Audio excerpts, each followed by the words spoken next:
cancer kills 1,500 Americans every single day, one person every minute. 1 out of 3 women and 1 out of 2 men will at one point hear those 3 life-shattering words: you have cancer. Everybody knows somebody, either in their family or a very good friend, who's suffered from cancer, who has in many cases recovered, some cases not. I describe myself, as everybody with cancer would, as an impatient patient. You know, I know that this disease is going to kill me if something better doesn't come along. I'm mad as hell. People don't like to hear that the system is broken. So don't tell them that I said the system might be broken. The number of grants and the amount of funding that's coming out of the government is less and less every year.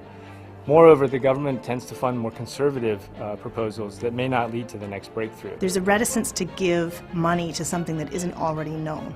And so you end up sort of taking baby steps. I have a really crazy idea that will get us from here to here in one step.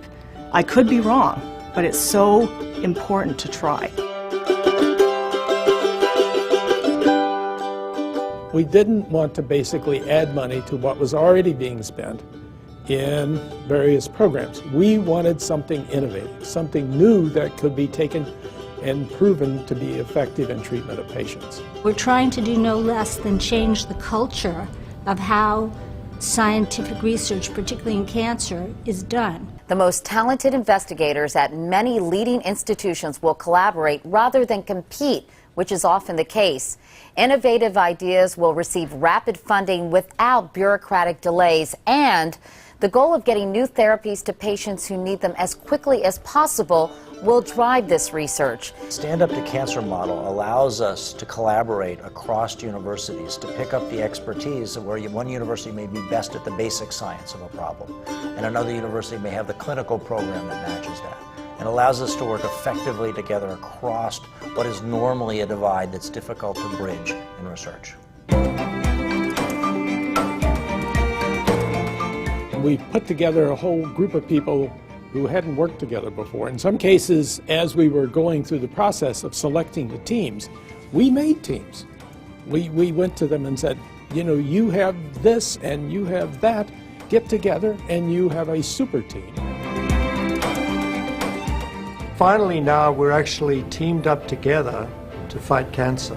And I think what's unique about this, it puts us on the same team, and it's actually very exciting. It's one of the most exciting things I've ever experienced, to be collaborating with my peers across the country. It's not about one individual lab trying to come up with a publication before someone else to become successful. It's all about trying to find a cure. We're sharing information between different tumor types so that we're not only working in one organ system, but we're addressing similar questions between organ systems. The clinical trials are being done faster, the patients are being treated faster, and these responses are being seen in real cancer patients. We're seeing things taking from lung cancer now into colon cancer and now into breast cancer across multiple institutions at a far rapid pace than I have seen before. It's a grassroots, popular effort to get the country motivated and involved in an enormous Mount Everest-like challenge that we face, and that is coming up with a new way of dealing with cancer. As a nation, we have to focus on this problem and demand that something be done.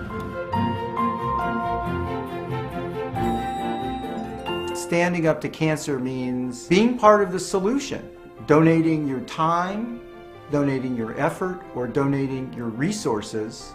Everybody has the power to do something.